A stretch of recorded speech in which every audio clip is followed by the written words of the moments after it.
Halo teman-teman semuanya, salam Pas Gibran. Kembali lagi di YouTube Pas Gibran Malaysia Properto. Perkenalkan saya Kenny Sirisa Juno sebagai host di episode ketiga di konten Bro Sakips.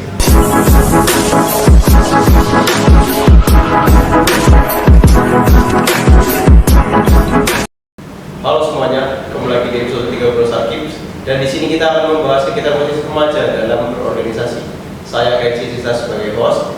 Dan hari ini kita akan mendengarkan cerita inspiratif dari 3 narasumber nih yang berperan aktif dalam organisasi remaja di Banyumas. Mari kita mulai. Halo semuanya. Boleh nih kalian perkenalkan diri masing-masing biar penonton nih tahu nih kalian bisa dari mana aja. Ya, dari saya dulu. Ya, boleh. Ya, baik, perkenalkan nama saya Siroj Jaji, biasa dibilang Raffi, dan Ya, perkenalkan nama saya Mara Mohanof, biasa dipanggil Renat. Saya dari SMA 1 Purwokerto dan di sini saya mewakili dari Forum Anak Kabupaten Banyumas. Perkenalkan nama saya Budi London, bisa dipanggil Kuku, dari SMK Negeri Kudosen. Pertama saya ingin nanya sama Raffi nih. Raffi kan dari Forum Mahasiswa Banyumas. Kenapa kamu mau masuk ke Forum Mahasiswa Banyumas? jadi buat sebelumnya awalnya itu ada diambil dari 3 perwakilan untuk setiap sekolah di Banyumas.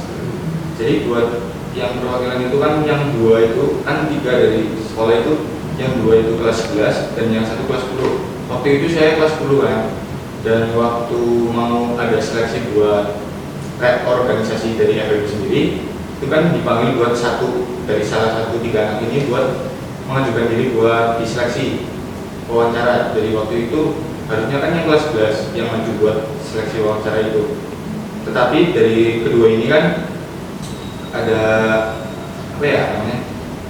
halangan lah, ada yang lagi sakit dan ada yang lagi di luar kota dan nggak bisa ikut Zoom.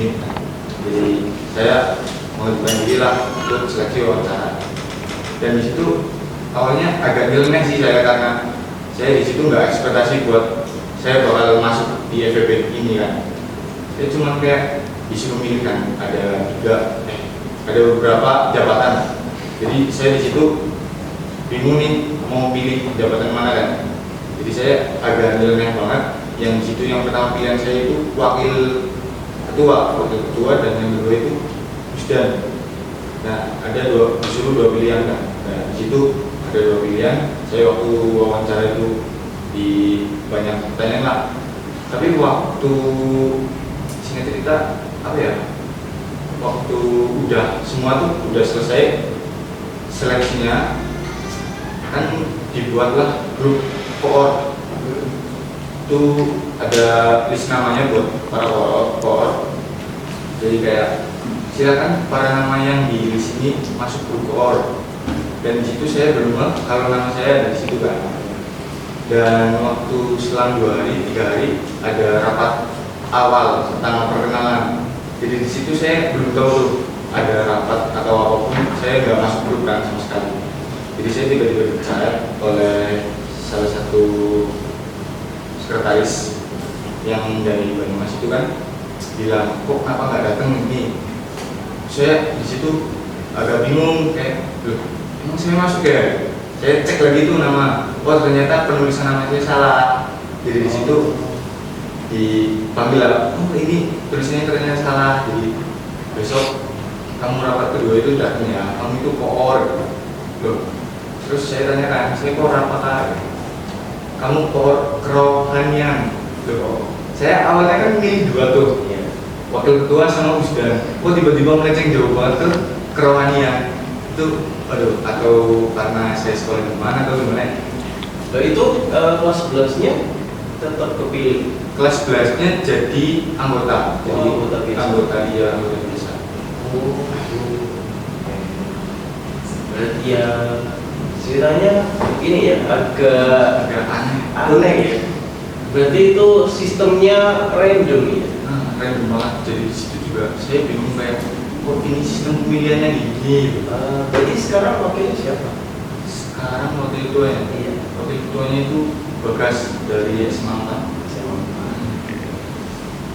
Tapi kamu ini enggak ikhlas ke masuk rohania? Ya ikhlas sih waktu awal-awal kayak ya boleh lah buat pengalaman gitu.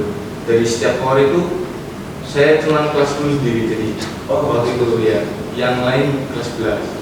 Tapi anggotanya enak di rohania. Ya kalau buat anggota sih kurang lah, kayak buat waktu itu kan awal reorganisasi sebelum bulan Ramadan. Iya. Jadi waktu masuk bulan Ramadan langsung progres saya langsung jalan, dari ada body takjil lah, ada waktu itu kayak bikin pengajian kayak gitulah.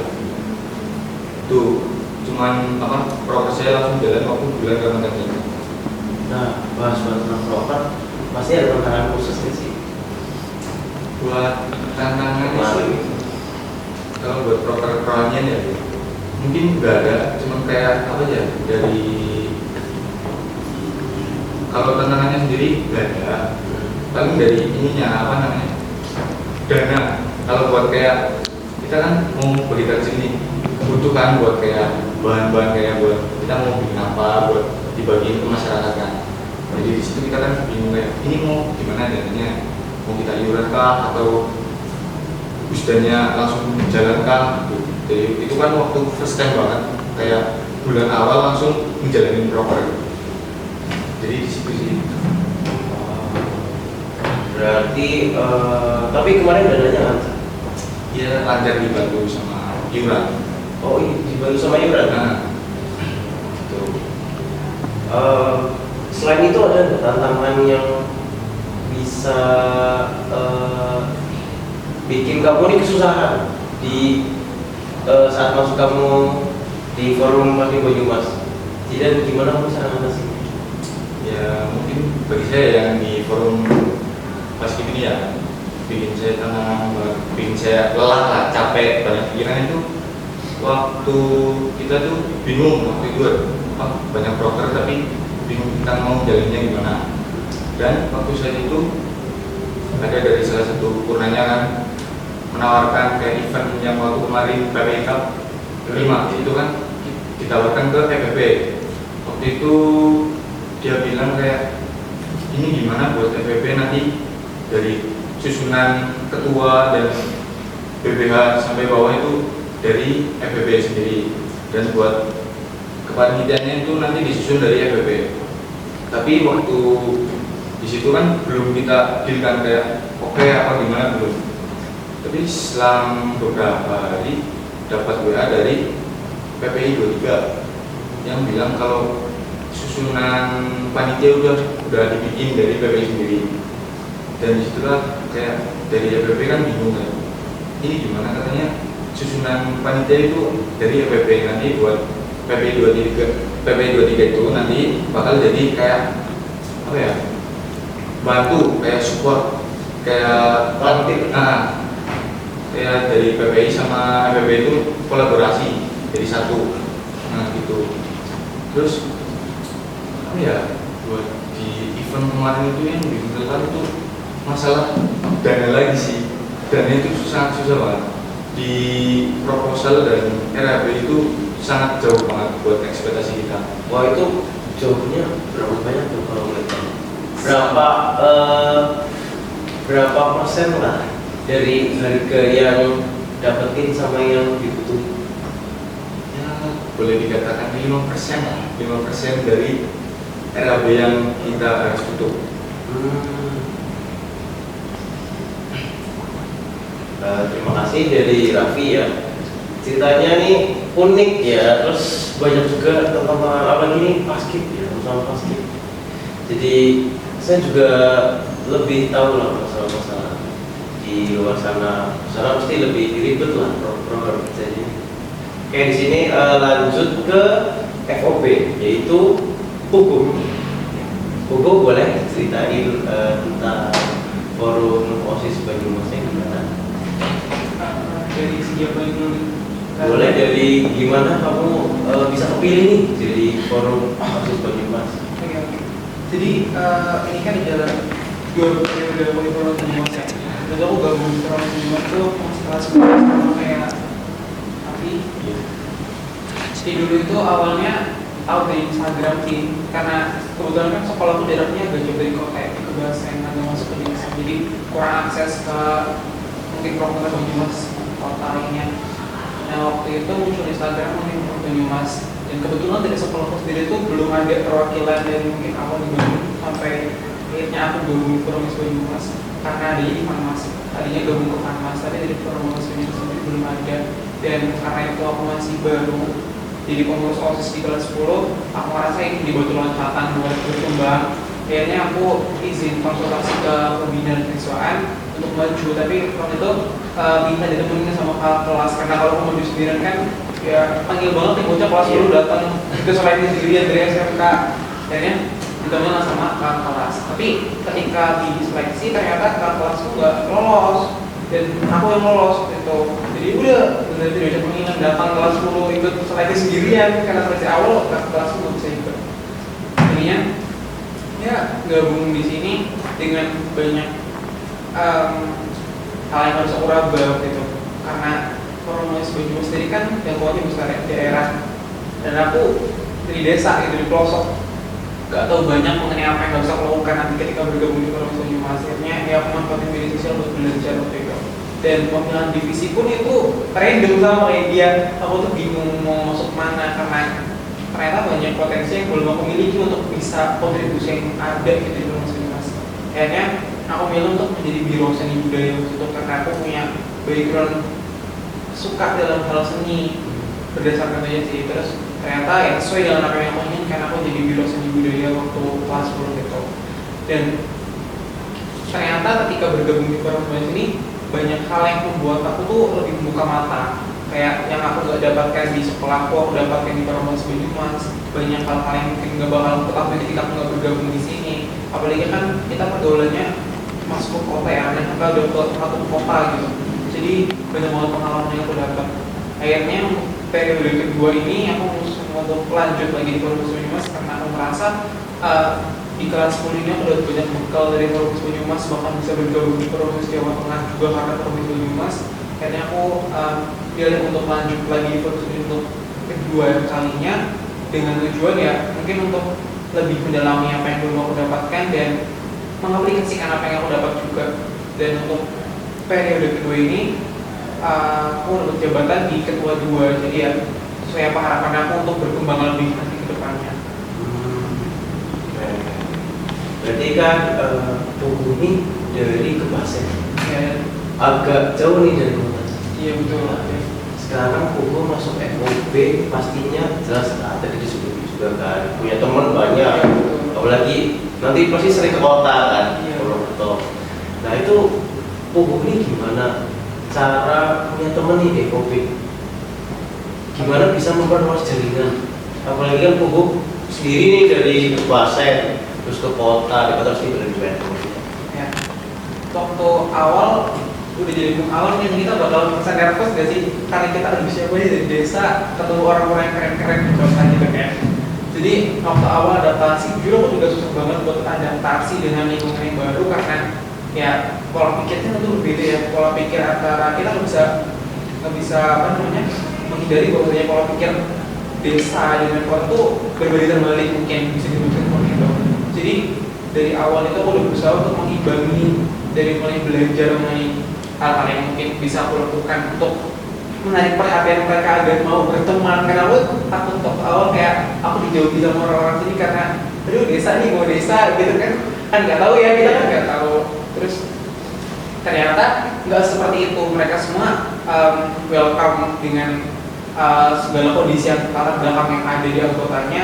Akhirnya aku merasa kayak wah ngapain aku nervous kalau mereka aja mau buat karena aku. Jadi aku berusaha bangun komunikasi yang baik sama mereka sampai akhirnya ya bisa bergaul dan mengikuti. Dari awal ya kesulitan sih sebetulnya, cuma lama-kelamaan jadi terbiasa dan ya mengikuti alur aja. Pugu kira-kira bisa nggak kasih nilai di FOB 1-10 berapa serunya? Apa seru ya? 10 dong. 10. Kenapa tuh? Karena banyak banget hal yang aku dapatkan di sini. Soalnya jadi relasi yang kita dapat ketika bergabung di Promis Banyumas Jujur untuk awal tahun gak berekspektasi lebih untuk mendapatkan apa yang sekarang aku dapatkan, karena ya aku masuk pun dengan iming-iming ingin dalam lagi ilmu gitu kan, mencari apa yang aku gak dapat di sekolah. Ternyata melebarkan sayapku, berhasil melebar nih karena Provinsi Banyumas. Kan Provinsi Banyumas nih jangkauannya ke kabupaten gitu. Kita punya banyak banget teman dari ujung ke ujung, dan ternyata nggak sekedar teman yang kita dapat, tetapi banyak tokoh-tokoh publik yang kita temui ketika kita bergabung di Provinsi Banyumas. Nggak terkecuali pejabat-pejabat di Banyumas, karena program kerja kita kan mencakup pendidikan, terus mencakup sosial juga di situ, kebudayaan juga ada. Jadi kita banyak berkolaborasi dengan pihak-pihak yang memang dalam bidangnya, dan itu kebanyakan dari dinas pemuda olahraga, dinas kebudayaan, dinas pendidikan, terus juga dewan kesenian. Jadi setelah masuk di forum Banyumas ini sudah naik level lagi nih, relasinya nggak cuma sekedar pelajar SMA sekabupaten Banyumas yang kita dapat, tapi pejabat-pejabat di Banyumas pun kita mendapatkan relasi dari beliau, dan tentunya ilmu yang kita dapat juga lebih besar lagi kan. Fokus sendiri, kalau belum tahu ya, punya pengalaman lucu nggak kayak Raffi di FOP? Pengalaman kocak random gitu. Apa ya? Kayaknya banyak sih, coba. Yang paling berkesan deh, yang paling keinget banget. Yang paling terjadi menurut saya itu ketika menjalani program kerja. Jadi waktu itu kita mendapatkan, mendapatkan sebuah amanah yang menurut saya cukup berat untuk saya dalam meraba, dan waktu itu masih kelas 10 kan. Jadi sangat minim pengalaman dalam memimpin sebuah program kerja, dan ini menurut saya program kerja yang lumayan besar gitu, karena pameran seni yang mencakup seluruh pelajar di Kabupaten Banyumas dan berkolaborasi dengan banyak dinas waktu itu. Dan di tengah jalan, karena mungkin sudah perkembangan dari program itu juga sangat minim, akhirnya nangis waktu itu, ditenang-tenangin sama kakak tingkat, dan akhirnya banyak pertimbangan yang diambil, kita batalkan program kerjanya karena melihat jangka panjang, dan ya akhirnya kita ikhlas menjadi program kerja yang lebih sesuai dengan kapabilitas kita. Ya, namanya apa yang habis Itu POV Permohonan Kreatif, kemarin kita laksanakan di Heterospes sekitar bulan Oktober. Itu perlombaan pelajar, perlombaan seni juga, ada dance, karawitan juga ada. Bukan karawitan, apa sih bahasa puisi dan jawab apa pakai keguritan. Ada keguritan juga. Terus juga kita untuk ada museum sekolah, jadi di venue-nya itu banyak wayang Banyumas yang bisa teman-teman peserta lihat gitu. Jadi biasa ada pameran. Makasih ya Koko, cerita yang sangat uguh Ya, yang cerita itu asik lah ya. Jadi saya punya wawasan dan pandangan baru dari FOB ini. Kayak terakhir ke Reta dari Fanmas, Forum Anak Banyumas. Yang menurut saya sendiri gimana nih dari FOB sama FPB, pandangan kamu terhadap peran-peran teman-teman kita? Yang pastinya kalau yang saya dengarkan dari cerita-cerita kakak di sebelah saya ya, karena kok kelihatannya saya lebih kecil gitu ya, karena anak-anak. Nah, jadi pandangan saya terhadap FPB sendiri dan FOB yang pastinya saya sangat mengapresiasi kepada kakak-kakak, karena mereka telah meluangkan waktunya lebih banyak dan untuk mengikuti organisasi remaja khususnya yang ada di Kabupaten Banyumas, dan mengeluarkan hal-hal yang positif bagi anak-anak di Kabupaten Banyumas sendiri. Kalau boleh tahu, Fanmas sendiri itu ada tugas tersendiri nggak ya? Oke, kalau dari Fanmas sendiri kita mempunyai 2 tugas, yaitu sebagai pelopor dan pelapor. Pelopor itu digambarkan seperti kita menjadi acuan atau menjadi gambaran bagi anak-anak di Kabupaten Banyumas, mereka baiknya seperti apa. Kalau dari pelapor sendiri, jadi setiap tahunnya kita selalu turut andil dalam rangka musyawarah atau musyawarah rencana pembangunan, yang di situ adalah tugas kita yang kedua, yaitu sebagai pelapor. Kita melaporkan aspirasi anak-anak yang ada di Kabupaten Banyumas ini kepada pihak-pihak terkait seperti dinas atau pemerintahan daerah. Dari kita sendiri ada nggak pesan terpenting buat remaja-remaja nih yang kurang keinginan lah untuk ikut ke kegiatan remaja kayak gini nih, kayak forum-forum gini? Apa ada motivasi kah atau doktrin untuk mereka nih biar mereka tuh mau ikut? Oke, mungkin bagi remaja-remaja nih yang kurang percaya diri untuk ikut di organisasi remaja khususnya Kabupaten Banyumas, belajar lebih baik lagi. Jadi mengikuti organisasi remaja itu kita jangan takut karena kita di situ dapat belajar, berkembang, dan yang pastinya membuka relasi lebih luas dan itu dapat mempermudah kita untuk melanjutkan ke jenjang yang berikutnya, dan yang pastinya jangan takut untuk berinovasi dan berkontribusi apalagi untuk kabupaten kita. Oke, terima kasih Rita. Itu saja dari episode 3 kali ini. Sampai jumpa untuk episode berikutnya, dan jangan lupa untuk terus mendukung kegiatan remaja yang positif di sekitar Anda. Saya Kenichi sebagai host, saya pamit undur diri. Selamat.